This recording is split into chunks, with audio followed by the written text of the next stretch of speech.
ሥላሴ ሥላሴ በሉ መስክሩ ፍጥረታት ሁሉ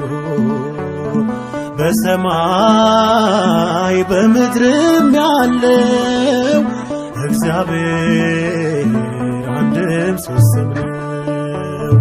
ሥላሴ ሥላሴ በሉ መስክሩ ፍጥረታት ሁሉ በሰማይ በምድርም ያለው እግዚአብሔር አንድም ሦስትም ነው።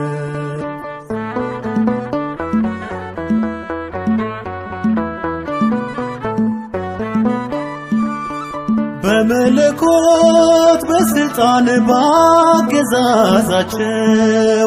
በባሕሪ